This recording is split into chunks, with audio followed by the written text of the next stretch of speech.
Hello. कैसे हैं आप लोग? बढ़िया। आप सभी का स्वागत है आपके अपने डिजिटल परिवार रैंक टू हायर चैनल पर। आज हम वर्ल्ड मैपिंग करेंगे और वर्ल्ड मैपिंग की शुरुआत हम नॉर्थ अमेरिका से करेंगे। नॉर्थ अमेरिका से होते हुए साउथ अमेरिका, फिर आपके यूरोप, अफ्रीका, एशिया, उसके बाद ऑस्ट्रेलिया, उसके बाद जो अंटार्कटिका है, उन सब के बारे में जानकारी प्राप्त करेंगे। धीरे धीरे हम वर्ल्ड मैप में संपूर्ण जानकारी नॉर्थ अमेरिका के बारे में प्राप्त करेंगे। आज नॉर्थ अमेरिका का ये कॉन्टिनेंट का पहला पार्ट्स है। 5 से 6 क्लासेस में हम नॉर्थ अमेरिका को पूरा कंप्लीट करेंगे। एक एक जानकारी नॉर्थ अमेरिका के संदर्भ में पूरा जानकारी इसकी प्राप्त करेंगे, वर्ल्ड मैपिंग। ठीक है। अब नॉर्थ अमेरिका में जानने से पहले एक जो इसका पॉलिटिकल मैप होता है उसको जान लेना ज़रूरी है कि यहाँ जो अलास्का स्थित है वो भी यूएसए का भाग है। और अलास्का के पास ही यहाँ जो आपका एशिया का जो भाग है वो बेरिंग स्टेट से अलग होता है अलास्का। और जो एशिया का महाद्वीप है उसका जो भाग अलग होता है वो बेरिंग स्टेट के द्वारा अलग होता है। उसके बाद ये कनाडा हो गया, फिर आपका ये ग्रीनलैंड का जो क्षेत्र है, उसके बाद आपका यूएसए, फिर Mexico, Guatemala, Belize, El Salvador, Honduras, फिर निकारागुआ, कोस्टारिका, पनामा। और पनामा जो है, पनामा आपके साउथ अमेरिका को दक्षिणी अमेरिका से अलग करने वाली जो पनामा नहर है वो साउथ अमेरिका को आपके दक्षिणी अमेरिका से अलग करती है। और ये यहाँ पनामा सिटी में स्थित है। और फिर यहाँ वाले जो पूरे क्षेत्र हैं वो पश्चिमी द्वीप कहे जाते हैं, कैरिबियाई सागर में स्थित है, जिसमें क्यूबा, जमैका, हैती, अब डोमिनिका रिपब्लिक, ये सभी स्थित हैं। एक एक करके इन सभी के बारे में जानकारी प्राप्त करेंगे। आइए, और इसके बाद जो आपका एक फिजिकल मैप है उसमें देखें कि जो रशिया वाला क्षेत्र है एशिया महाद्वीप का, ये बेरिंग स्टेट के द्वारा अलग होता है। और यहीं पे आपके कौन सी है, चुस्की सी इम्पॉर्टेंट है, पूछा जाता है। और यही बेरिंग स्टेट के ही पास में आपका बेरिंग सागर है, बेरिंग सागर है, यहाँ चुस्की सागर है। और यूनाइटेड स्टेट का जो भाग है आपका अलास्का, वो अलास्का और एशिया महाद्वीप का जो रसिया है, रसिया को अलग करने वाली जो स्टेट है, जो जल संधि है, वो कौन सी है, बेरिंग स्टेट है। उसके बाद फिर और एक महत्वपूर्ण है कि जो आर्कटिक ओशियन है वो साउथ अमेरिका जो है, नॉर्थ अमेरिका है, उस नॉर्थ अमेरिका के उत्तर में स्थित है आपका आर्कटिक ओशियन। उसके बाद ये आपका ग्रीनलैंड वाला क्षेत्र है, जैसा कि हमने अभी देखा आपके फिजिकल मैप में। उसके बाद ये जो पर्वतीय क्षेत्र है, यहाँ पे कोस्ट माउंटेन हो गया, रॉकी माउंटेन हो गया, इन सभी के बारे में आगे की क्लास में, इसका जो अगली जो क्लास होगी उसमें देखेंगे पर्वतों के बारे में। अभी तो हम एक जो फिजिकल मैप हो गया, पॉलिटिकल मैप है, उसके बारे में देख रहे हैं कि जो अलास्का वाला क्षेत्र है वो भी यूएसए के अंतर्गत आता है। उसके बाद यहाँ पर आपके जो कनाडा वाला पूरा क्षेत्र है, और यहीं पे क्वीन एलिजाबेथ द्वीप है, इंपॉर्टेंट है, याद रखिएगा कि जो क्वीन एलिजाबेथ द्वीप है वो भी कनाडा का भाग है। उसके बाद यहाँ पर बैफिन बे हो गया, डेविस स्टेट हो गया। डेविस स्टेट आपको किससे अलग करता है, अभी स्टेट के बारे में भी एक अलग से मतलब क्लासेस आएगी, हर स्टेट के बारे में उसमें बताऊंगा। अभी जो आपका एक फिजिकल मैप है उसमें देख लेते हैं कि जो बैफिन आइलैंड है और जो आपका ग्रीनलैंड है उससे अलग करने वाली जो एक स्टेट है उसको डेविस स्टेट बोला जाता है। और फिर यहाँ जो आपकी हस्डन की खाड़ी है, लेब्राडोर सी है, ये सभी ये सभी आपके जो क्षेत्र हैं यूएसए, मैक्सिको, ग्वाटेमाला, और यहाँ पर गल्फ ऑफ मैक्सिको है, और यहाँ गल्फ ऑफ कैलिफोर्निया है। और यहीं पे आपकी कैलिफोर्निया की जो पेनिनसुला है, प्रायद्वीप है, वो भी स्थित है। और यहाँ पर नॉर्थ अटलांटिक महासागर है, अभी सब इसको देखेंगे। उसके बाद आपका यहाँ पर ये कैरिबियन सी वाला जो क्षेत्र हो गया, ये है। आइए आगे बढ़ें और उत्तरी अमेरिका के जो संबंधित महत्वपूर्ण जो भौगोलिक तथ्य हैं उसको देखें। ये हैंड रिटन नोट्स है, जिसमें हमने एक मतलब आकृति के ज़रिए, एक मैप के ज़रिए और आपको जो नॉर्थ अमेरिका है उसको बताने की कोशिश की है। देखते हैं कि जो नॉर्थ अमेरिका, उत्तरी अमेरिका जो महाद्वीप है, ये उत्तर में और दक्षिण में कितने अक्षांश में स्थित है उसको देखते हैं। सबसे पहली बात, जो आपका नॉर्थ अमेरिका है वो आपका 0 डिग्री की जो देशांतर रेखा है उससे इधर पश्चिम में स्थित है। तो इसमें पश्चिम, और इधर जो विषुवत रेखा है, इस विषुवत रेखा के कहाँ स्थित है, उत्तर में स्थित है। तो इसमें पश्चिम और उत्तर जो दिशा है उसी का ही महत्व है। और ये देखते हैं कि इसका जो विस्तार है वो 7 डिग्री जो 15 मिनट है उससे लेकर 83 डिग्री 38 मिनट नॉर्थ तक है, जो इसका अक्षांशीय विस्तार है। और कहाँ से है, डी अजेरो प्रायद्वीप जो पनामा में स्थित है वहाँ से लेकर कैप मॉरिस जेसप ग्रीनलैंड में स्थित है, वहाँ तक इसका क्या देखा जाता है, अक्षांशीय विस्तार देखा जाता है। अब वहीं देशांतरी विस्तार के बारे में देखें तो नार्डो स्टनाडिंग जेन ग्रीनलैंड में स्थित है, वहाँ से लेकर जो 12 डिग्री 8 मिनट से जो पश्चिम में है, वहाँ से लेकर 172 डिग्री 30 मिनट अट अलूशियन द्वीप जो अलास्का में स्थित है, वहाँ तक इसका विस्तार देखा जाता है उत्तरी अमेरिका का। ठीक, अब उत्तरी अमेरिका का क्या है, एक वे नोट्स के जरिए, एक डायग्राम बेस्ड नोट्स के जरिए हम उत्तरी अमेरिका के बारे में और मैप के सहारे हम पूरी इसकी संपूर्ण जानकारी प्राप्त करेंगे। जो आपके जब जो ज्योग्राफी होगा, जो एक यूबीपीसीएस होगा, आपका यूपीएससी हो गया, किसी भी जो सिविल सर्विसेज हैं उसमें मोस्ट इम्पॉर्टेंट आपका रोल अदा करेगी। आइए देखें इसको। जो उत्तरी अमेरिका है, उत्तरी अमेरिका क्या है, विश्व का तीसरा सबसे बड़ा महाद्वीप है। आपका सबसे पहला कौन सा है, एशिया, उसके बाद दूसरा देखें तो आपका अफ्रीका हो गया, उसके बाद आपका उत्तरी अमेरिका, दक्षिणी अमेरिका है। ठीक है, तीसरा सबसे बड़ा महाद्वीप है विश्व का, उसके बाद। और ये जो उत्तरी अमेरिका है वो क्या है, डेवलपिंग कंट्री है। तो विश्व का ये क्या है, विकसित महाद्वीप है, जिसकी खोज 1492 में कोलंबस ने की। कोलंबस ने उत्तरी अमेरिका की खोज की थी। कोलंबस जब 1453 में कुस्तुनतुनिया पर क्या हुआ, जो आपका उस्मानिया समुदाय था उस पर अधिकार हो गया, तो उन्होंने क्या किया कि जो आपके भूमध्य सागर से होकर आपके लाल सागर के माध्यम से अरब सागर, हिंद महासागर में जो प्रवेश का द्वार था उसको उन्होंने बंद कर दिया। तो जिसके कारण क्या हुआ, जो पुर्तगाली थे उन्होंने उनको मसाले के लिए एक नए मार्ग की खोज करनी थी, जिसके लिए क्या हुआ कि कोलंबस ने एक नए मार्ग की खोज के लिए 1492 ईस्वी में ये निकला। परंतु पश्चिमी हवाओं के कारण ये कहाँ पहुँच गया, इधर नॉर्थ अमेरिका के जो पश्चिमी द्वीप है वहाँ पर पहुँच गया। तो जिसके कारण इसने उन क्षेत्रों को क्या, वेस्ट इंडीज़ नाम दिया था। इस महाद्वीप, जो अमेरिका महाद्वीप की जो खोज हुई, नई दुनिया की इसको संज्ञा दी जाती है। इसकी खोज सर्वप्रथम किसने की, जो पुर्तगाली नाविक थे, पुर्तगाली जो नाविक है अमेरिगो वेस्पुक्की पहुंचा, जिसके कारण इसका नाम अमेरिका पड़ा। उत्तरी अमेरिका का नाम कैसे पड़ा कि जो पुर्तगाली नाविक हैं अमेरिगो वेस्पुक्की जो पहुंचे थे इन क्षेत्रों में, अमेरिका वाले क्षेत्रों में, जिसके कारण इसका नाम अमेरिका पड़ा। हमने इसका जो अक्षांशीय विस्तार है, देशांतरी विस्तार देख चुके हैं।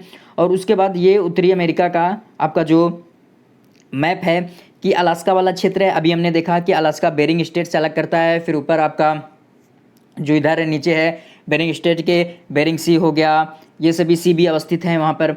उसके बाद यहाँ पर हमने देखा था कि इसके उत्तर में जो उत्तरी अमेरिका है उसके उत्तर में आर्कटिक ओशन स्थित है, इंपॉर्टेंट है, याद रखिएगा इसको। और वहीं पे कनाडा हो गया, यूएसए हो गया, ग्रीनलैंड हो गया, आइसलैंड हो गया। उसके बाद नॉर्थ अटलांटिक जो ओशियन है, और यही जो उत्तरी अमेरिका है, उस उत्तरी अमेरिका के पश्चिम में क्या है, पैसिफिक ओशियन स्थित है। और उत्तरी अमेरिका के दक्षिण में क्या है, आपका पैसिफिक ओशियन स्थित है। और जो इसके पूर्व में क्या है कि नॉर्थ अटलांटिक ओशियन स्थित है। और यहाँ पर जो इसके क्षेत्र हैं, मैक्सिको हो गया, Guatemala, Belize, El Salvador, Honduras, Nicaragua, Costa Rica, Panama, ये सभी क्षेत्र हैं।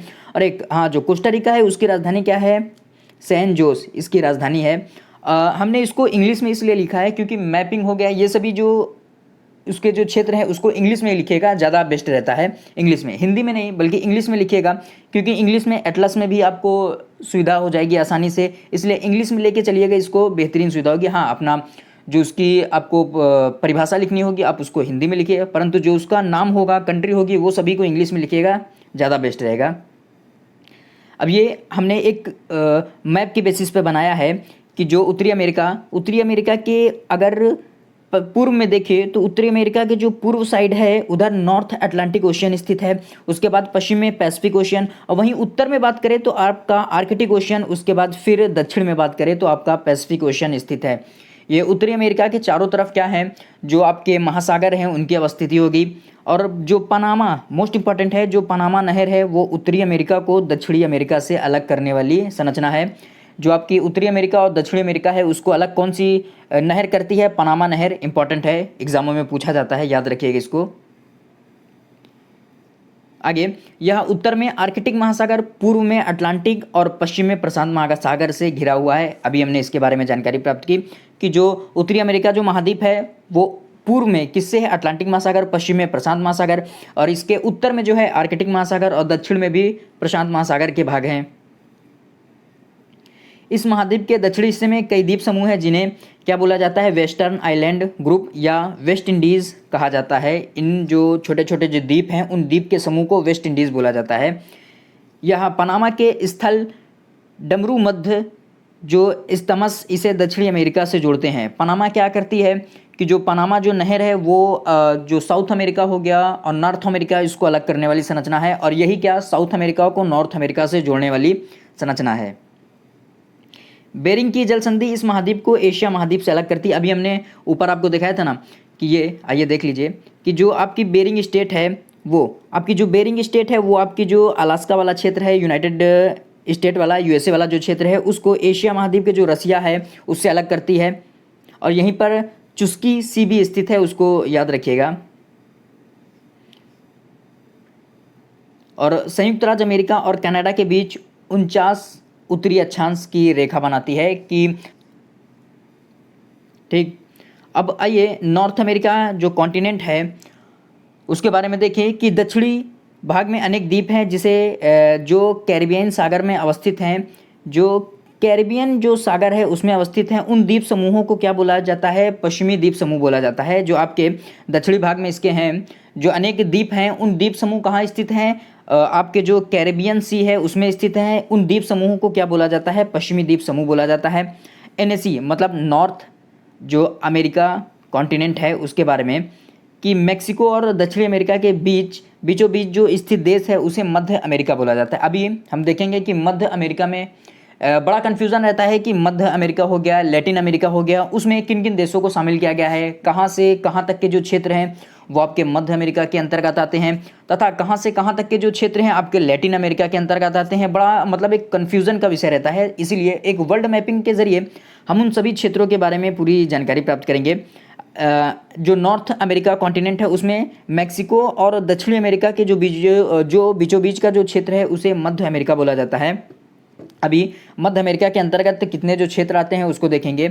मेक्सिको के बाद जो Guatemala, Belize, El Salvador, Honduras, Nicaragua, Costa Rica, Panama, ये सभी जो क्षेत्र हैं वो मध्य अमेरिका के अंतर्गत आते हैं। और यही उत्तरी अमेरिका का जो सबसे बड़ा द्वीप है वो ग्रीनलैंड है। हाँ, इस पर एक क्या है इंपॉर्टेंट कि इस पर राजनीतिक जो अधिकार है वो यूरोप का जो डेनमार्क है उसका इस पर अधिकार है। याद रखिएगा कि जो आपका ग्रीनलैंड है उस पर अधिकार किसका है? डेनमार्क का। इंपॉर्टेंट है इसलिए बता रहे हैं कि इन जो भी मतलब एक पॉलिटिकल वे से आपका फिजिकल रूप से जो भी इंपॉर्टेंट होगा उसके बारे में हम बताएंगे यहाँ आपके मैप में। और यही फ़ायदा हो जाता है आपको एक दृष्टिकोण देने में, आपका एक विज़न तैयार करने में मैप के ज़रिए उन देशों का। अभी जैसे जैसे आप धीरे धीरे आगे बढ़ते जाएंगे आपका ये मैप के ज़रिए उन क्षेत्रों पर विज़न तैयार होता जाएगा। अभी जैसे आपने देखा कि जो बेरिंग स्टेट है वो कहाँ से आपका जो अलास्का वाला क्षेत्र है उसको एशिया महाद्वीप के जो रूस वाला क्षेत्र है उससे अलग करती है। इसके ज़रिए क्या एक विज़न तैयार होता है, इसलिए मैप ज़रूरी है। और मैप के साथ साथ ये मैप जो आप तैयारी कर रहे हैं, ये पढ़ रहे हैं इसको, तो इसके साथ साथ आप अपने साथ जो एटलस की मैप है इंग्लिश में उसको रखिएगा, और साथ साथ जो एक डायग्राम मतलब मैप वाली नहीं आती बुक उसको रखिएगा, और इसको ड्रॉ भी करते रहिएगा, लिखते रहिए अपने नोट्स में। जो आपके एसएससी हो गया, अब पुलिस हो गया, सभी एग्ज़ामों में, और साथ ही साथ इम्पॉर्टेंस किसकी है? सिविल सर्विसेज की, उसमें भी मोस्ट इम्पॉर्टेंट है। आपका जो नॉर्थ अमेरिका है उसमें 29 देश हैं जिसका क्षेत्रफल 2,42,56,000 वर्ग किलोमीटर है। विश्व के स्थलीय भाग का ये 16.3% भाग कवर करता है जो नॉर्थ अमेरिका है। अब आइए देखते हैं कि जो मध्य अमेरिकी जो देश हैं वो किन किन देशों को कहाँ से कहाँ तक के जो क्षेत्र हैं उनको मध्य अमेरिका बोला जाता है। आपके मैक्सिको के जो सीमा है वहाँ से लेकर और जहाँ पनामा तक के जो क्षेत्र हैं उसको क्या बोला जाता है? आपके मध्य अमेरिकी क्षेत्र बोला जाता है। वहीं पनामा से फिर आपके जो दक्षिणी अमेरिका वाला जो क्षेत्र शुरू हो जाता है कोलंबिया से। तो जो पनामा आपके मैक्सिको से लेकर दक्षिणी अमेरिका तक का जो मध्य का जो क्षेत्र होता है उसे मध्य अमेरिका क्षेत्र बोला जाता है, मध्य अमेरिकी देश बोला जाता है, जिसमें ग्वाटेमाला है। और साथ ही साथ इनकी हम राजधानी भी देखते चलेंगे क्योंकि इनकी राजधानियाँ एग्ज़ामों में पूछी जाती है। ग्वाटेमाला की राजधानी क्या है? ग्वाटेमाला। बेलीज की क्या है? बेल्मोपैन। इसकी राजधानी है किसकी? बेलीज की। आईएएस 2006 में ये पूछा भी गया है। एल साल्वाडोर, इसकी राजधानी क्या है? San Salvador. इंग्लिश में लिखे हैं, याद करने में आसानी भी होगी, आपको कोई दिक्कत नहीं होगी। एल साल्वाडोर की सैन साल्वाडोर। और होंडुरास की क्या है? तेगुसिगाल्पा। तेगुसिगाल्पा क्या है? होंडुरास की राजधानी है। निकारागुआ क्या है, मानागुआ। कोस्टा रिका की क्या है, सैन जोस। और पनामा की क्या है राजधानी, पनामा सिटी। ये थे मध्य अमेरिकी जो देश हैं और साथ साथ उनकी राजधानी। इंपॉर्टेंट है, इनकी राजधानी को आप याद कर लीजिएगा, एग्जामों में पूछी जाती है। जैसे बेलीज़ की है बेलमोपैन, 2006 आईएएस में पूछा गया है, ये क्वेश्चन इंपॉर्टेंट है। अब आइए जो आपके जो ये पूरा जो क्षेत्र है जहाँ मध्य अमेरिका वाला जो अभी हमने देखा उसको देखते हैं कि कहाँ से कहाँ तक है के जो क्षेत्र हैं उसको मैप में भी देख लेते हैं।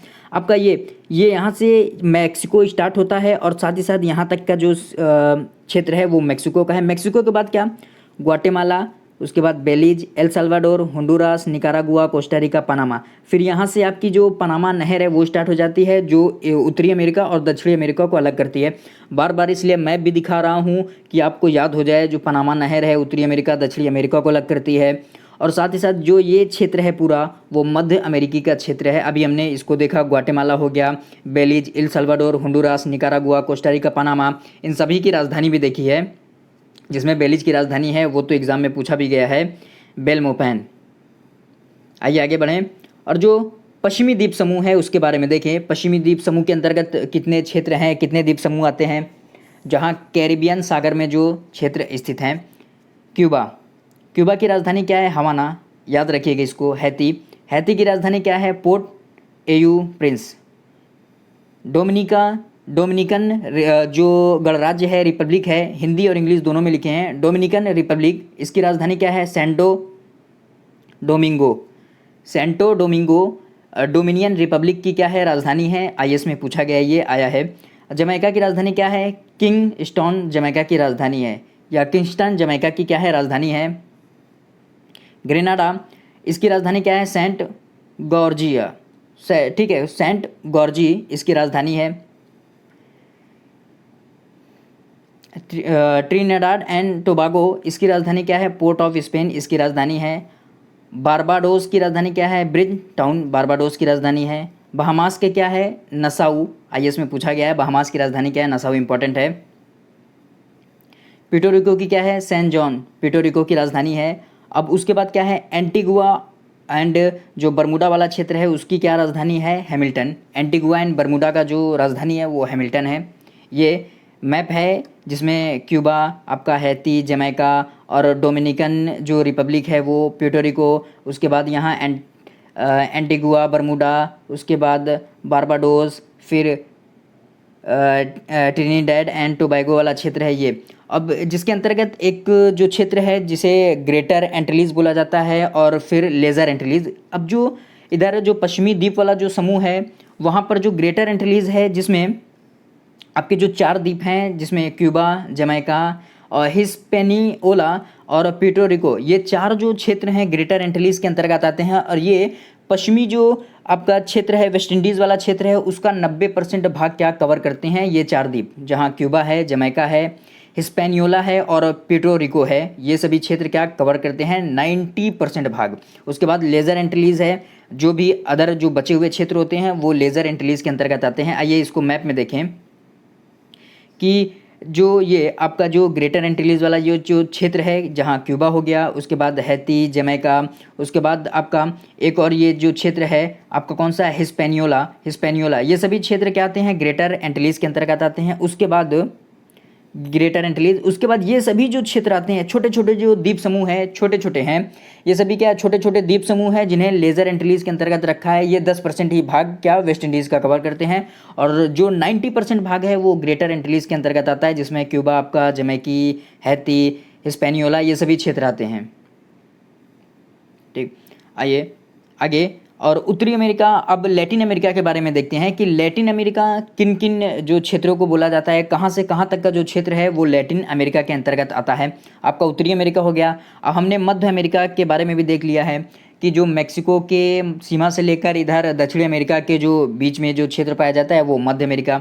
और वहीं लैटिन अमेरिका का क्षेत्र कहाँ से, मध्य अमेरिका प्लस दक्षिण अमेरिका, ये पूरा कवर करता है लैटिन अमेरिका का जो क्षेत्र है। लैटिन अमेरिका आपके कहाँ, मध्य अमेरिका वाला भी क्षेत्र इसमें आता है और पूरा दक्षिण अमेरिका का जो क्षेत्र है वो आपके लैटिन अमेरिका के क्षेत्र के अंतर्गत आता है।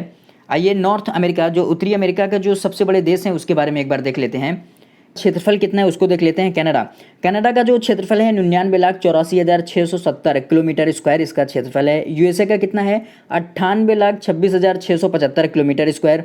मैक्सिको का कितना है 19,64,375 किलोमीटर स्क्वायर इसका क्षेत्रफल है। अब निकारागुआ का कितना है 1,30,370 किलोमीटर स्क्वायर निकारागुआ का क्या क्षेत्रफल है। और क्यूबा का कितना है 1,10,860 किलोमीटर स्क्वायर क्यूबा का ये क्षेत्रफल है। आइए अब जो हमने लैटिन अमेरिका का जो क्षेत्र देखा उसको देखते हैं कि कहाँ से कहाँ तक का जो क्षेत्र है वो लैटिन अमेरिका के अंतर्गत आता है। आपके जो पूरा मध्य अमेरिका वाला जो क्षेत्र है मैक्सिको से लेकर पूरा पनामा तक, उसके बाद दक्षिणी अमेरिका में कौन कौन से हैं। अब देखिए पनामा कहाँ से लगती है, पनामा जो है वो दक्षिणी अमेरिका के कोलंबिया से जुड़ी हुई है और कोलंबिया से जुड़ती है, कोलंबिया से अपनी सीमा बनाती है। तो आइए दक्षिण अमेरिका का जो क्षेत्र है उसको देखते हैं। कोलंबिया, वेनेजुएला, उसके बाद गुयाना, सूरीनाम, फ्रेंच गुयाना, उसके बाद ये पूरा ब्राज़ील हो गया। ब्राज़ील के बाद आपका ये उरुग्वे, उसके बाद ये अर्जेंटीना, चिली, बोलीविया, उसके बाद पेरू, यहाँ पर ये पराग्वे नीला वाला जो क्षेत्र है, उसके बाद यहाँ ये इक्वाडोर का क्षेत्र, ये सभी क्या है दक्षिणी अमेरिका के क्षेत्र हैं। ये हमने आज उत्तरी अमेरिका के बारे में एक जो ओवरव्यू है कि उत्तरी अमेरिका का जो क्षेत्र है उसको कितने भागों में बांटा गया है, मध्य अमेरिका, लैटिन अमेरिका, और साथ ही साथ इसका जो अक्षांशीय विस्तार है, देशांतरी विस्तार है, उसके बारे में हमने जानकारी प्राप्त कर ली है।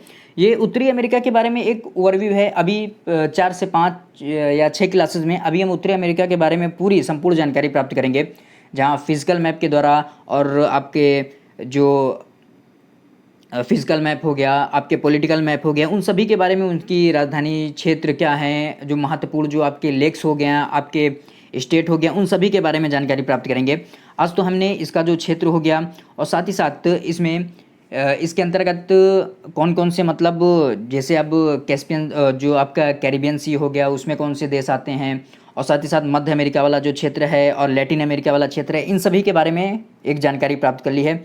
और इसमें मैप के साथ साथ हमने हैंड रिटन नोट्स को भी लगाया है कि किस प्रकार से आप अपनी नोट्स बना सकते हैं। हैंड रिटन नोट्स देखिएगा, एक जो डायग्राम बेस्ड नोट्स है जिसके माध्यम से बस थोड़ा ही लिखना है और समझना ज़्यादा है। मैप एनालिसिस में यही फ़ायदा होता है कि आपको मैप देखकर आपको उस मैप को देखकर क्या होना चाहिए, आपको डिक्टेट करने की आपके अंदर क्षमता डेवलप होगी, इसलिए मैप ज़रूरी है। अब धीरे धीरे हम नॉर्थ अमेरिका को कंप्लीट करेंगे, आपके लिए इम्पोर्टेंट है। सभी एग्ज़ाम में आप जितने भी कॉम्पिटिटिव एग्ज़ाम दे रहे हैं, आप या एनसीईआरटी लेवल पे हैं, आप स्कूलिंग स्तर पर हैं, तब भी आपके लिए ज़रूरी है आप देखिए इस क्लासेस को। बड़ी मतलब इम्पॉर्टेंट है इस क्लास की कि मैप के ज़रिए किस प्रकार से हम एनालिसिस कर सकते हैं उन क्षेत्रों का, ये ज़रूरी है आपके लिए देखना। तो आइए आज यहीं तक हम रखते हैं, अगली क्लास में इसके बारे में हम जो भी उत्तरी अमेरिका के संदर्भ में जितने भी जो पर्वत हो गया, उसके जो झीलें हो गई, उन सभी के बारे में बात करेंगे। और साथ साथ 5 से 6 क्लासेस में हम उत्तरी अमेरिका को पूरा कंप्लीट कर लेंगे। उसमें जो भी महत्वपूर्ण जो औद्योगिक क्षेत्र हैं, महत्वपूर्ण जो औद्योगिक क्षेत्र हो गया, और साथ ही साथ जो भी महत्वपूर्ण जो बंदरगाह है, उन सभी क्षेत्रों के बारे में हम संपूर्ण जानकारी प्राप्त करेंगे। तो कैसी लगी आपको वीडियो को लाइक शेयर कमेंट कीजिएगा, चैनल को सब्सक्राइब कीजिएगा। Thank you.